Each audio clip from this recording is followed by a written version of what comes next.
I need to make a phone call before I arrive. Righto, love.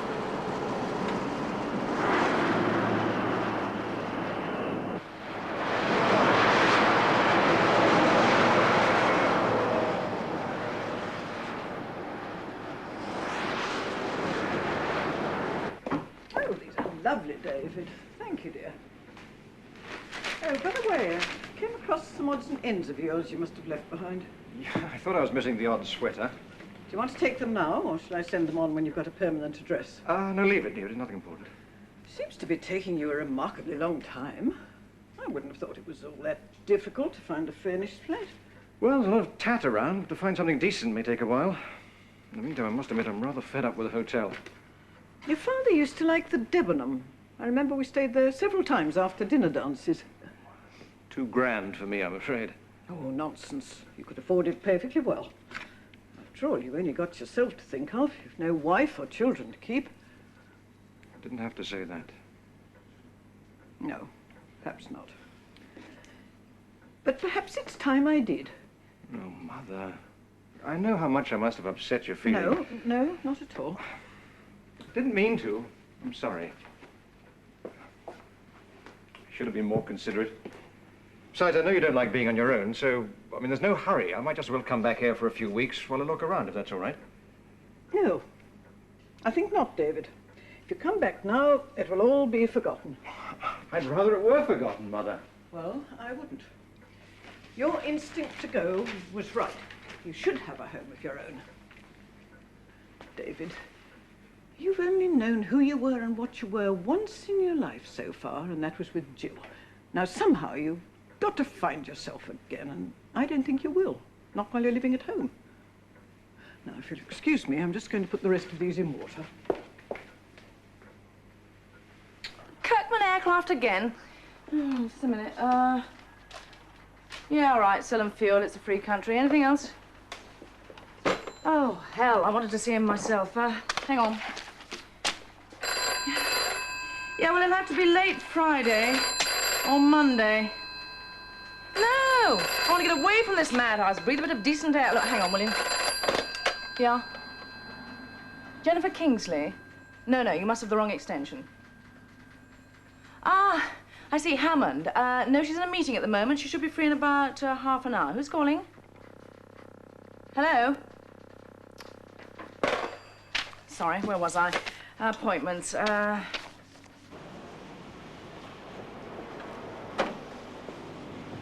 Any luck? No, I've got to ring back again in half an hour. Well, no problem. We'll just keep going until I find another phone box. Well, I don't want to arrive without warning. Just leave it to me. Of course, if you want to pass a bit of time, we can always have a cup of coffee. Unless you'd rather have a drink. Let's just see how we go, shall we?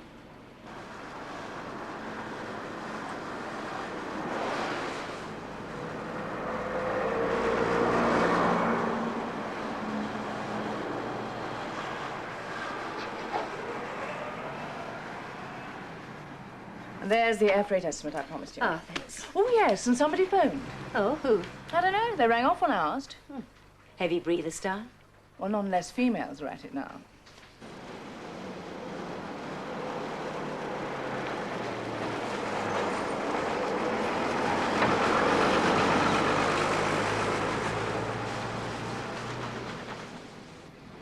I wasn't to know all the telephone boxes south of the Thames were occupied or out of order. I know. I'm not blaming you. Funny, I thought you was. Stop here. We could try the high street again, I suppose. No. This'll do.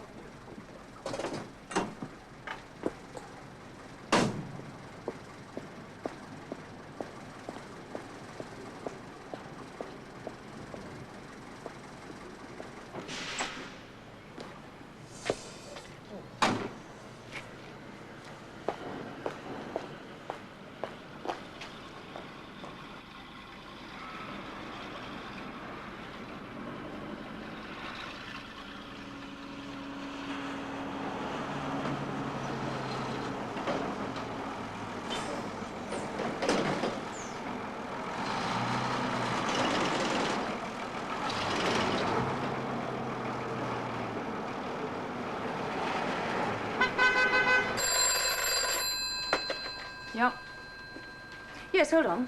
Jenny, it's for you. Same female again. Hello? Hello, Mum. Yes, of course it's me. What?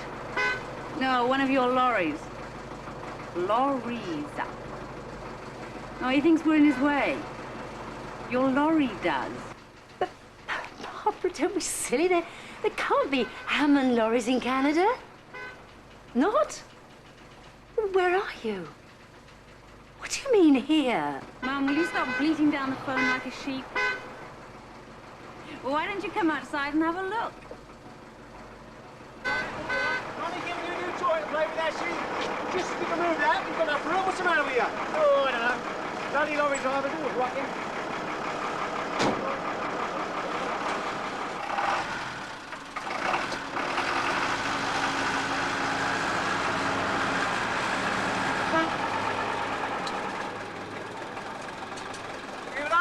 Nicely, I'd have opened both doors and you could have driven through. Burke. I thought for a minute I was going to see a fight. Oh, no, he apologised nicely, so I'll let him go. Where to now, then? Nowhere. This is it. There's quite a decent pub around the corner. Barbara! Barbara! Hi! Who's that, your sister? My mother. She'll fancy a drink. Barbara, darling. Hello, Mum. Oh, darling.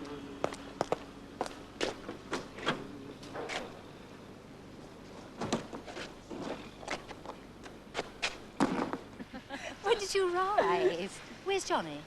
What are you doing here in London? One thing at a time. Darling, darling. Why didn't you write and let me know you were coming? Well, didn't you get my letter? Well, about a month ago, you said Johnny was away on business. No, the one saying that I was coming. You say you didn't. Oh, darling, it's good to see you. Come on, you must be exhausted. Let's get you home. Trelawney Road, please. Oh, which one? The one near the Heath. Thank you. One near the Heath.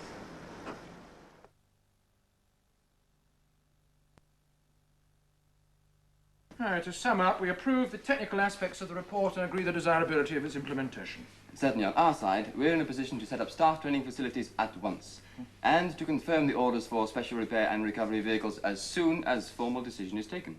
Good. And since time is of the essence... There is the financial aspect. Well, I thought we'd agreed to deal with the report section by section, Brian. That comes under number 9. What aspect? It seems clear to me. Each operating company will provide £500,000 sterling in new capital for this venture. And you see no problem? Certainly not. Mr. van der Merwe confirmed with our prime bank this morning that the money is available. Good. Unless, from the British side, there's some difficulty, in which case... No. No difficulty whatsoever. You have my personal assurance. Good enough. Then we shall formally request the respective operating companies... Urge, I think. Yes. Urge. Much better, excuse me. Ah, yes. Brian has just reminded me of another unrelated matter. Shall we adjourn for lunch now? After all, the hard work is behind us. Also, I would like to phone Amsterdam. Well, this is of no great importance, but I suppose it might be a good moment to break.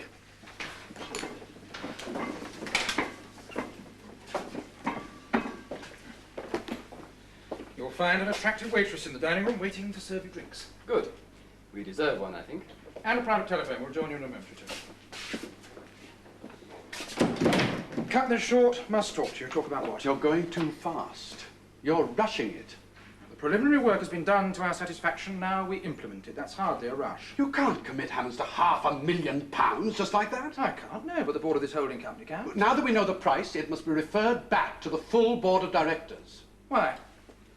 The Hammond board has approved the scheme in principle and left it to us to turn it into a reality with our Dutch colleagues, which is what we're about to do. Paul, could you just suspend your imitation of perpetual motion and come to rest just for a moment, please? At rest. Briefly. We have colleagues waiting and business to complete. You know, watching you has become one of the more compulsive spectator sports. Esoteric, perhaps, not to everyone's taste. The onlooker has to understand the language. Well, I do, remember. Or do you speak it as well? Most of the time, I'm just content to sit back and watch your performance. Usually, the spin-off effects of your personal ambition are beneficial. I'm touched. But not this time. You're wrong, Brian. And with respect, I'd back my judgment against yours. Ever since you joined Hammonds, you've been engaged in to use the discredited cliché, a dash for growth. An oversimplification. Properly handled, it can work. Oh, yes, the results have been dramatic. But there is a built-in penalty, overgearing. You have deliberately jacked up our dependence on borrowed capital to finance expansion until at this point Hammonds are grossly overgeared. I disagree. Highly geared, yes, but not to danger point. If we have to find £500,000, you can stop talking about overgearing. We'll be in overdrive. The first temporary setback and the whole financial engine could blow up in our faces. Hammonds would collapse overnight. I am doing what I was mandated to do and nothing more. Oh, yes. Oh, yes. The board approved the scheme, but like Topsy, it has growed. Nobody visualized that kind of money. Well, if you did, you didn't mention it at the time. We have no alternative now but to refer it back to the Hammond board and let them count the cost. On the contrary, we have a very simple alternative. We count the cost here with our Dutch friends, which is what this arrangement is all about. Paul, I don't want to repeat what I've just said in front of Van Keper. I should hope not.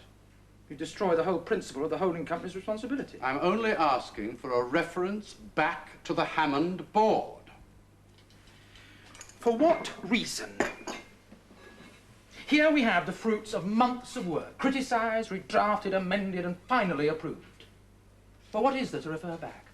Oh, yes, Brian, you speak my language when you choose, but you think like an accountant.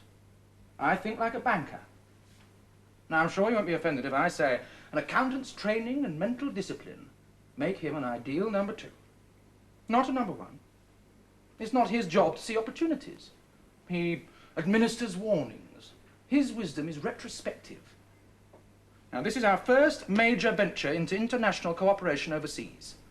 Do you really want to block it because your accountant's mind can see liabilities on the UK balance sheet, without noticing the benefits flowing from skillful and aggressive management? Yes, the whole thing depends on executive ability. Our middle management isn't strong enough. Look, what we're really doing by putting out this capital is buying our way into Van der Merwe's management structure, which I grant you is a damn sight better than ours. Are you really sure we can find £500,000 on top of our previous commitments? Yes. On terms that won't cripple us? On terms favourable to Hammond Transport Services Limited, yes. It's much nicer than the way you described it. The house? I like it. Oh, we're quite settled now. Darling, are you sure you don't want anything else? Yes. Well, I can easily cook you something. Oh, thank you. No, really. They kept shoveling food down us on the aeroplane. I often wonder why airlines always think their passengers are in imminent danger of starving to death. I think it's to give the stewardesses something to do. Hey, I thought you were pregnant. No. False alarm. You didn't miscarry again? No, nothing like that. They thought I was, and I wasn't. Oh, I'm sorry, darling. You're disappointed. I'll get the celery. Sort of yes and no. There may be another move in the offing, so it's probably just as well. But you've only just moved into that house. I thought you were so happy. One or two things have cropped up since then. To do with Johnny's work? In a way, yeah. Hey, I liked the sound of your new secretary. She sounded very efficient. That was no secretary. That was Jane Maxwell. I told you about her. She was the director we acquired with the airfield. Oh, yes, the Lady Dragon. I'd never have noticed. Her voice sounded rather attractive. Such the nature of a dragon, not the appearance. Anyway, you shouldn't go around repeating things I told you in Canada. Like Paul Merony being an animated dummy. With all the morals of a latter-day footpad. Barbara, that was just gossip in your kitchen late at night. Anyway, he is. It's true. Well, you'll have a chance to meet them all and you can make up your own mind then. You'll find Hammond's a lot different from when you left. Well, I don't want to meet anyone just yet, Mum. I want to relax and do nothing. Whatever you wish.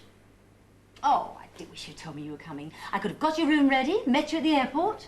Oh, my room looks fine, and I got here all right, didn't I? But, darling, think of all the excitement of looking forward to it.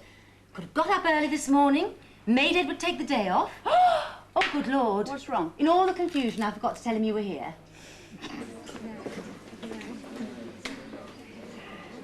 George. Hello. How are you? Nice to see you. Good to see you. Sit down. Sit down. Usual tipple. Double Scotch. Undiluted. Right. Cheers. Good out. Oh, that's better. Cigar? Thanks. I hear you've been transferred. Yeah. This wouldn't be on your patch now, then, would it? Just fancied a quiet drink. Well, how's business? Oh, never better. Seems to be a more or less endless supply of villains. How about you? Oh, not bad, not bad. This continental traffic's getting to be a big thing, I guess. Yeah, it's building up very nicely. Yeah, I happened to be over in Holland not long ago. Saw a lot of Hammond vehicles on the roads, British drivers at the wheel, too. You just used to ship the trailers, didn't you? Yeah, it's a change of policy. It's one driver, one load now, whether it's bound for Rotterdam, Athens, or wherever. So the driver goes straight through with his load? That's right. And back with his return load, I suppose? Yeah, the lads prefer it that way. Change the scene for them? Plus an incentive bonus? You've been asking questions, haven't you? Not directly. I heard from Rotterdam police. I knew I wasn't going to like this interview when you phoned. All right. Tell me, why were you talking to the Dutch police about my driver? I wasn't. Came from them. Could be nothing. You know how the police work. Scraps of information, tips from informants. It's hard to know what's true and what isn't. Well, what were you doing there in the first place, in Rotterdam? Nasty little racket. Both sides would like to jump on. Illegal immigrants. The poor devils get relieved of their life savings in return for transport to the UK. Well, the number who actually get in isn't significant.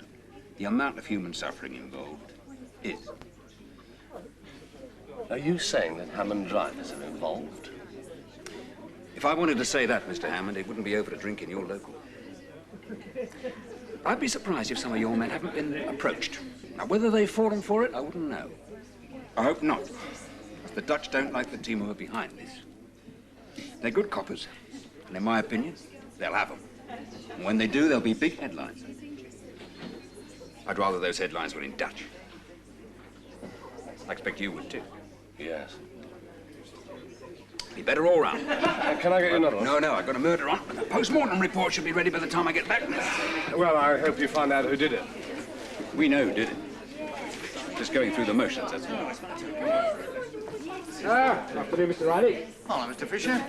Thanks for the drink, Mr. Hammond. I'll see you. Yeah. Hey, what's Mr. Fisher doing here, then? Sit down, Bill. I think we're in a bit of trouble. Yes, so you, Ted. Listen, your wife's been trying to reach you. You failed to tell your secretary where you were going. Well, I was dealing with something, wasn't I? What, like a glass of scotch? Anyway, she's at home, and she said to tell you that Barbara's there, too. Barbara? Her daughter here in London? That was the message. But I think she expects you to go home as well. Usual, Bill? Oh, thanks very much. Yeah, well, I think I'd better. Look, Bill, can I see you at about 3 o'clock? Oh, I'm tied up till 5. Well, as soon as you can after that, all right? Okay. Cheers. Edward. And how's my young Barbara, eh? Getting less young by the year, and how's stuffy old Edward? Well, some say he's getting less stuffy by the minute. And some say he's getting quite impossible. Oh, do they? It sounds like a chorus, but really it's only my nearest and dearest. Well, I liked you when you were stuffy. So did I. Listen, I thought you were supposed to be pregnant. Hey, how many people have you told? Only if I've got to go around explaining to people why I'm not plump and bovinely pleased with myself. Only Edward. She's not, all right. All right. Listen, you're very welcome, but why didn't you give us some sort of warning? And what about Johnny? Is he coming over, or have you managed to give him the boot? No. He's too busy. She wrote to us, but we didn't get the letter. You should have phoned to confirm. Look, I wrote to you and asked you to phone me if it wasn't convenient, and that was 3 weeks ago? I think you should get on to the post office and complain. Oh, no. Life's too short for such luxuries. Well, it's a pity we didn't get the letter. It must have got lost. Yeah. Look, I don't want you to think I'm taking anything for granted. I mean, you didn't expect me, and it may not be convenient. I can stay somewhere else. I really won't mind. Don't be silly. No, we've got plenty of room here. It's a lovely surprise, isn't it, Edward? Yeah, we'd love to have you here for a while. I mean, we'd really enjoy it. We really would. Well, I was hoping you'd want me. Thank you very much. Simon Winter. No. Well, I understood he'd be there. No message. Have you seen Brother Simon lately? Not recently, no.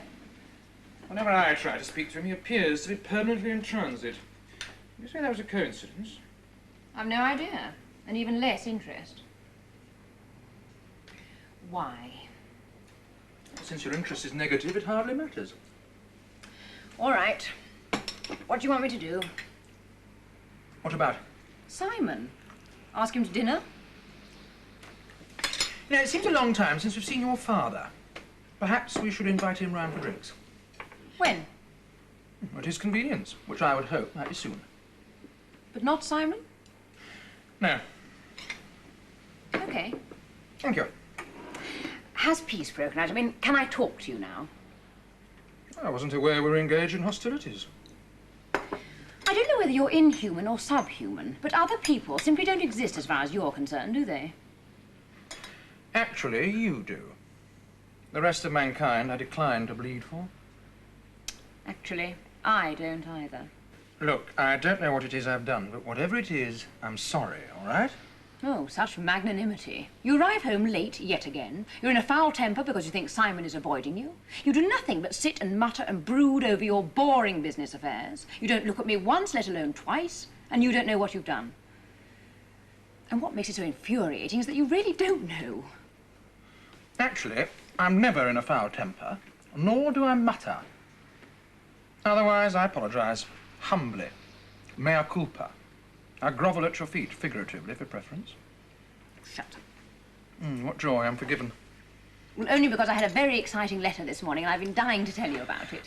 Who from? Rex Burton Smithers. I don't think you met him. He couldn't get to the wedding. Oh, I know a bit about him, though. How? The bank handles his financial affairs.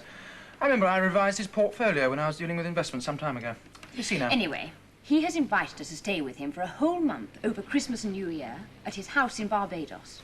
Imagine. Goodbye, English winter. Hello, glorious sunshine. He has a beautiful house with its own beach. A month? Well, we could stay longer if you want to. A month would be difficult. A week might be possible. A week? A week would be stupid. I'm not going all the way out there just to turn around and fly straight back home again. Well, I'm sorry, darling. Much as I'd love it, I'm afraid I just can't spare the time. You're quite sure about that? Absolutely. No point in discussing it? I can't change the course of events. Okay. I really am sorry, darling. No, it's all right. What will you do for Christmas? Go and see your mother? Oh, I thought we'd spend it here, on our own. You can if you want to. I shan't be here. I'm going to Barbados.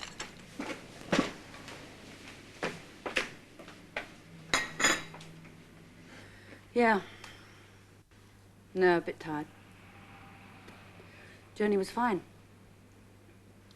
Mum's all right. She said to send you her love.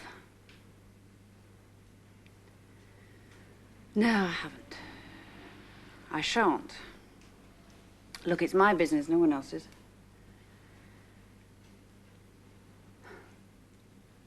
Yeah, well, if you'll excuse me, I'm a bit sleepy. Thank you for phoning. No, I'd rather you didn't, not tomorrow. I don't know what we're doing at the weekend. I may not be in. Yes, all right. Bye-bye, Johnny.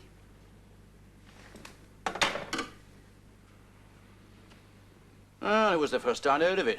Could be nasty, though. Yeah, but I can't see any of the Hammond drivers getting mixed up in a thing like that. Well, I hope not, love, but let's face it, we do get some right cowboys from time to time.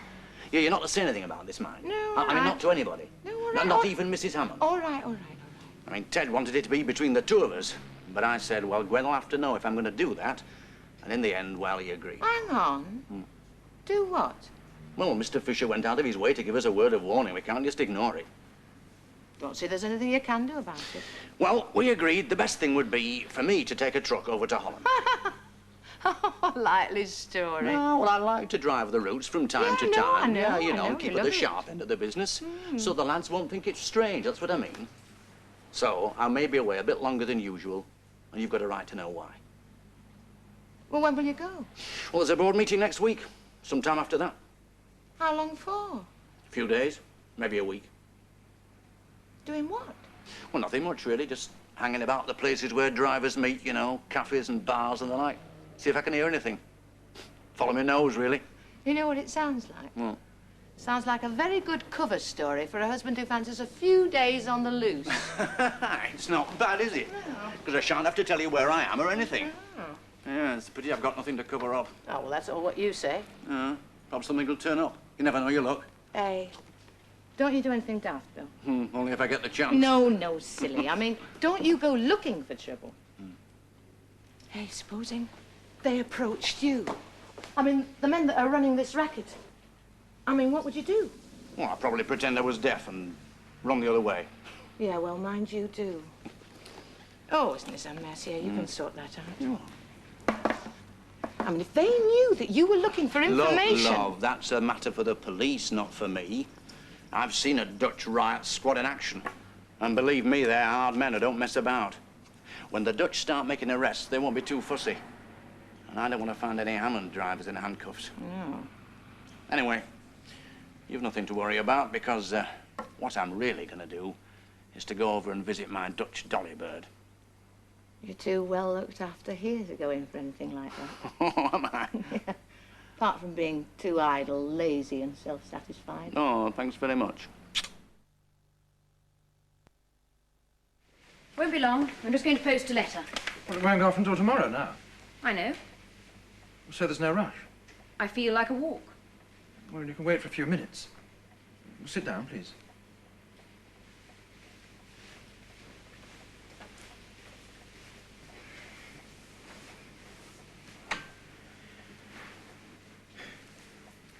Well?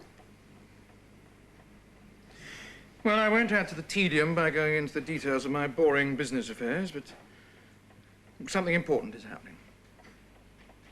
Important to me, if not to you. As ever, it needs finance, which could be straightforward, but I doubt it. Now, in the unlikely event that I could do it the easy way, then I could take a month off. But if, as I expect, it won't be as easy, then I'm afraid it's impossible. I see. Is that all? Well, I'll know for certain in a day or two. I've already written. Saying? I'll be there, but you won't. You don't have to reply by return of post. It could wait for a few days. I could. But since I've made up my mind, there's no point, is there? A rain I can hear.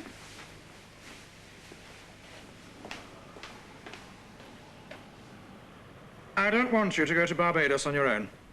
Then come with me. It really is up to you, you know. I think I'll take an umbrella just in case. April, I don't want to play the heavy husband, but I'm afraid I can't allow you to accept your friend's invitation. So you better not raise his hopes by posting that letter. You're having me on? No. You must be. No. Lord lovers. For the first time since I met you, your background showing, Ducky. Men may say that sort of thing where you come from, though more economically, I suspect. But don't try giving me orders, darling. No one ever has, and you're certainly not going to be the first. I have a very good reason for not wanting you to go to Barbados on your own, as you perfectly well know. No, I don't. Tell me. I believe that you and Rex Burton Smithers used to be what the newspapers tactfully call close companions. What makes you think that? I read about it somewhere long before I met you. Your names were linked, as they say. Don't tell me you read those grubby gossip columns. I thought you only read the city pages. Well, I happened to notice it. Well, Rex and I have always been mates. It's no secret. One odious columnist chose to make a meal of it, that's all. Can't imagine why you didn't sue them for libel. Look, I haven't seen him since I met you, much less since we were married. Exactly, we're married. He's played it straight. He's asked us both. With a hint, perhaps, that you might be welcome on your own. No. I'm sure it won't break his heart. You seem very anxious to see him again. Of course I am. I'm very fond of old Rex. I'd rather you came too, of course, but if you won't, well, I shall enjoy myself anyway. I don't think I like the idea of the sort of marriage that implies.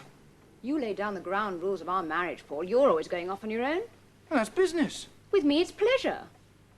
Except that you can come with me if you want to, which is an option you've given me only once, if I remember rightly. Well, we'll discuss this again at a later date. No, thanks. I'm bored with it. Especially when you behave as if you were chairing one of your meetings. April, I don't think it wise to make decisions in the heat of the moment.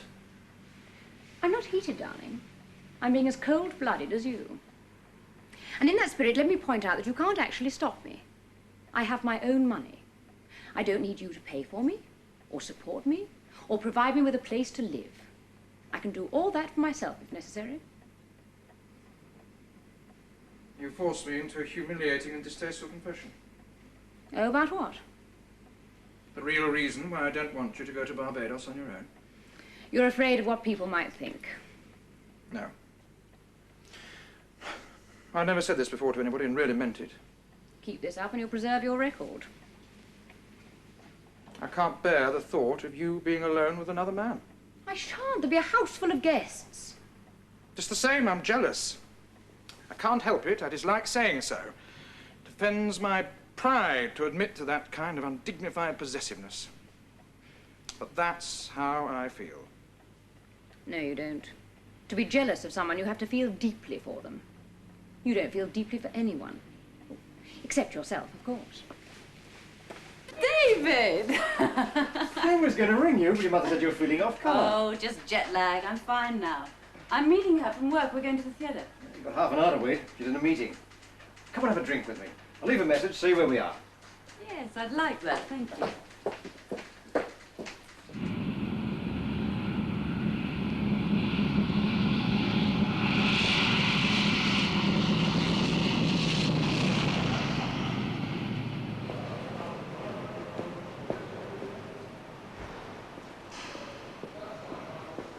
Hello. What on earth are you doing up there? Nothing. I just fancied a quiet weekend, so I decided to drive down.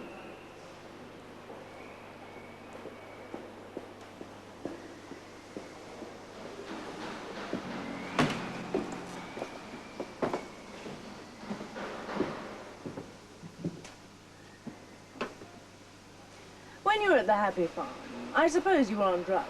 Mental home? Yes. Why? Do you still take them? No. It's just that sometimes you behave as though you're being tranquilized out of sight. Oh. Well, it's Friday night. I'm relaxed. Well, go relax somewhere else, will you? I'm busy.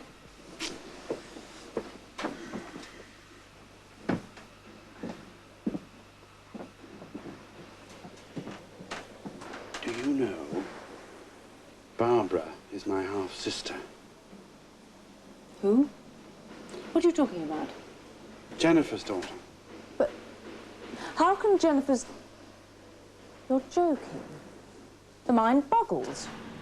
Jennifer was my father's mistress. Barbara was his daughter. Nobody knew about it until he died. But you see, that's why he left Jennifer a share in the family business. It was a family business then. Good heavens, and then she married Edward. Well, that was a long time later. Well, what about your mother, Her Imperial Highness? Well, there were some fireworks. I'm beginning to see your sister-in-law with new eyes.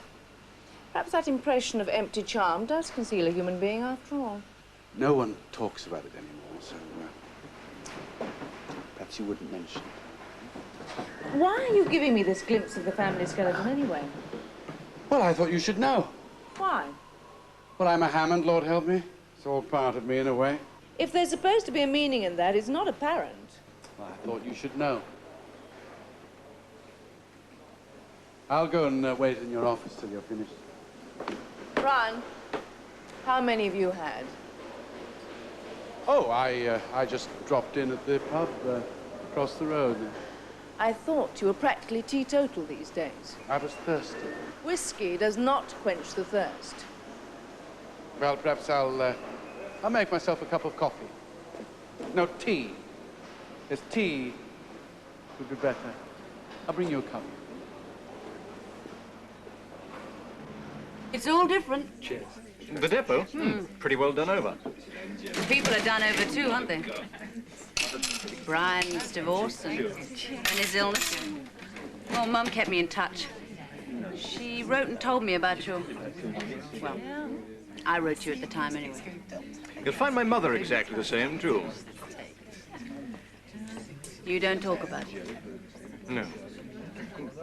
Sorry. You know me, blabbermouth. You look the same. and yet different. Older? Wiser? Probably not. Are you? I think so. No one else does. Edward's changed, too. He's just as nice and considerate, and yet... Not. Less easygoing, somehow. Well, I didn't think he ever was. Oh, he always was with me. Charlie, same again, please. That's because for some inexplicable reason you always bring out the best in everybody. That's because I'm perfect. A perfect mess. Well, join the world, and I'll get off. Thank you. Thank you.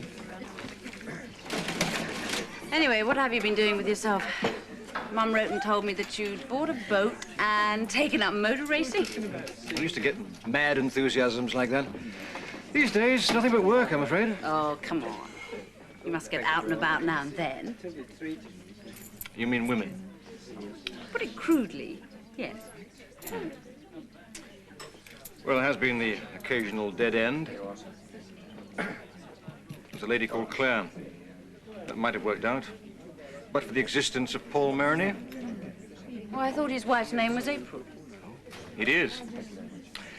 She is breeding, wealth, social standing. Claire was merely a nice, intelligent, good-looking girl who wanted nothing more than to be faithful to Maroney for the rest of her life. Paul has very clear grasp of his priorities. Obviously, Claire didn't qualify. Well, he couldn't help falling in love with someone else, I suppose. Paul Maroney acquired the sort of wife he wanted. She's his entrance ticket to social circles that would be closed to a man with only money and talent. I doubt very much if love entered into it. But I don't think he even knows what it means. Just wouldn't be good banking, Paul. As a banker myself, I disagree. No, perhaps you're too closely involved. I take good care to remain objective. Even with the addition of another $500,000 of loan capital, the gearing will still remain acceptable. Well, just about, perhaps. But then we have the difficulty of the short-term loans. Which are coming up for renewal. I don't think I should regard renewal as automatic. Now, Simon has looked very, very carefully into the situation. In fact, I believe there's a letter on its way to you. Personally, I'm, well, sympathetic to your requirements. Then perhaps you could have a word with Simon. Yes. The trouble is, Simon may be my son, but after all, he is chairman of the bank. Post you put him in, Charles. That's quite true. I suppose I'm suffering the fate of the kingmaker throughout history. I'm losing my influence. Now, I really am terribly sorry, Paul. I wish I could see some way I could help you, but you know, I really can't. Top you up. Thank you. May I ask you a question? As a peripheral member of the family. Oh, my dear boy, as April's husband, you're much more than that. I really am on your side, you know. Is Simon out to clip my wings? Come on, come on. There's nothing personal about it. Simon has the greatest admiration for your abilities. All right, he may feel that you should hasten more slowly. Roughly the effect of clipped wings, I'd have thought.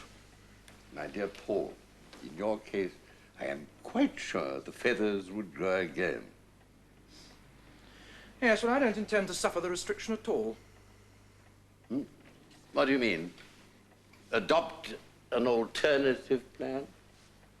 One from which the bank would benefit from substantial fees, if they chose to act on our behalf. No. Well, given an acceptable projection, that would be a horse of another color. Yep, I'd back that one. Good. But can you get the beast to run? We'll see. What it really amounts to is an extension into the Middle East of the radio-controlled flying repair service that Van der Merwe already operates on the European motorways. Yeah, the operation will have to be much more self-contained. The Istanbul-Tehran route is no autobahn. Specially designed mobile workshops ought to be able to cope with anything. Ted's right, of course. Now, that's why the working plan calls for the provision of heavy spares by air. Things like engines, transmission assemblies. There's no problem there. Our aircraft are perfect for that kind of operation. There seems to be much more emphasis on selling the scheme as a form of insurance, I notice. Well, that's partly for marketing and partly to get an early cash flow going. Speaking of finance, Mr. Chairman... Could we leave Section 9 till later, Brian? Deal with the scheme in principle first. On personnel, there seems to be a marked imbalance between Dutch and English staff at executive level. What we're really doing is using Van der Merwe's management and technical spine to support the scheme in its early stages. As our training scheme starts to become effective, we'll move towards 50-50 British and Dutch as soon as possible. Yes, I do realise that, but management on the ground should be in the same ratio. After all, expansion should also include opportunities for promotion for our Hammond staff as well. Well, that is the intention. And if it's not clear, we'll amend accordingly. But I must make the proviso that senior management will be Dutch for some considerable time. And to be frank, they are more efficient. Our people should also be in the running. No point taken. Well, we've made some valuable amendments in the course of the afternoon. Any other points on the operational side? I don't think so. No, I think it's a damn good scheme. Yeah, I think this is just the sort of thing that we ought to be putting money into. Yeah, it's fine with me. Properly integrated use of aircraft for a change. Then this board agrees with the holding company board that the scheme is desirable and should be implemented as soon as possible. Agreed. Right. Now we come to Section 9. Now, over to you, Brown. He's agreed it already in toto. Well, I'm satisfied that the costings are realistic, that the money would be spent on muscle and not fat. Well, that's that then. Can we all go home now? No, not quite, Jane. In order to proceed, we have to find £500,000 in new capital. Well, your blessed in-laws run the bank. I took it for granted that they'd cough up. Yes, well, they've declined to accommodate us on this occasion. What, you mean to say that all this was for nothing? Well, why have we wasted the entire afternoon like The this? position's not irretrievable. You don't seem very surprised, Mr. Chairman. It is annoying, Brian. You gave me your word the money would be forthcoming. Perhaps. But I did not guarantee the source. Oh, here we go again. Who's he going to rip off this time? How long are you staying, Barbara? I'm not sure, really. It's a bit open-ended. Oh? Oh, it was nice of Johnny to let you stay as long as you like. Yes, well... Sugar? No, thank you. I felt like a vacation, and Johnny's too busy to join me. Anyway, we're not newlyweds anymore. No. I believe you had a miscarriage. Yeah. Oh, it must have been very upsetting for you. It's one of those things, I suppose. But everything's all right. I mean, another time. Oh, yes. I had all sorts of tests, and there's no reason why I shouldn't be all right. Oh, that's relief anyway. Do help yourself to cake. Oh, thank you. Oh, it is nice to see you, Barbara. I've often thought of you and wondered how you were getting along. I've thought about you, too. All the things that happened. In a way, it all seems very distant, as though I wasn't involved. You weren't, Barbara. I always tried to make that clear. Yes, you were always very good to me. I only wish I could have done more. No reason why you should have done anything. In my opinion, you had the worst deal of all. There were times when I thought so, too. But self-pity is a very destructive emotion. What's done's done, after all. There's no going back. Must be very difficult, though, to avoid feeling sorry for yourself when you've done nothing wrong. So I should imagine. I suppose one day we might be clever enough to find the reasons why things happen to us, but I'm not, I'm afraid. No, I don't suppose I would be either. Yes, love, or what people call love, can be very strange. Makes the world go round, though. I'm not surprised, the energy people put into it. Well, I ought to be going. Oh, no, don't go yet, Barbara. Have another cake and let me give you some more tea. All right. I do hope this isn't going to be your only courtesy visit. I'd like you to come and see me as often as you can bear it. Oh, I'll be around. You'll be fed up with me by the end. And don't forget, if there's anything I can do, any help you need? With what, Mrs. Hammond? Anything at all. Well, thanks very much, but there's nothing. I'm fine. The only worry I've got right now is that if I come and see you too often, I'm going to get very fat. Nonsense. So, we can't back out of the scheme altogether and ruin our Dutch association. Nor can we countenance an amalgamation with Kirkland's. Which brings me to the third alternative. But I warn you, this is only for people who have confidence in themselves and their ability to survive on merit.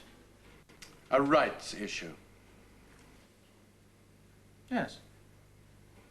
I think you knew from the beginning that would be the only way. I make a habit of bearing contingencies in mind. I thought of 1 for 3.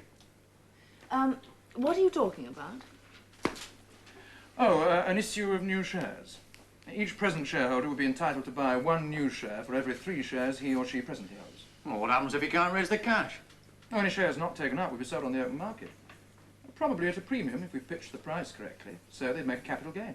Yeah, just the same, capital gain of a few percent or not, the effect on substantial shareholders who couldn't take up any new shares would be to dilute their holding.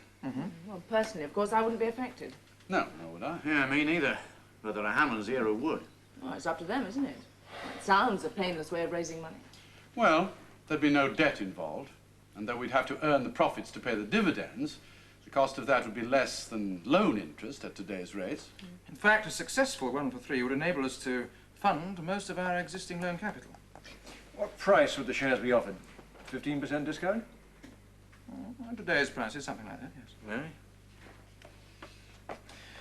At the moment, Ted, Jennifer and David hold 45% of Hammond stock between them. Well, in the end, this gives them effective control in difficult situations. Or like a motion at a general meeting to remove the board of directors, for example. Kirkman's would be busy buyers of any shares not taken up. Large shareholders may be well-to-do on paper, but this is a question of available cash. Not a hope. Not me. What about you? Oh, we haven't got that sort of money any more than you have.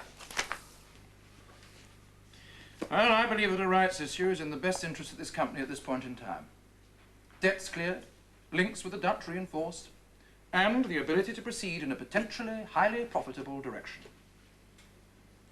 But my personal financial interest is also small. There's only one price to pay. The Hammond family finally lose control of their own company for good. They lose control by virtue of being able to wield a block of shares acquired by inheritance, yes, Ted. You'll then be in the same position as Jane, Bill, Brian and myself. Directors on merit. Able to satisfy the shareholders, or not. A situation the rest of us manage to live with. The question is, I suppose, can you?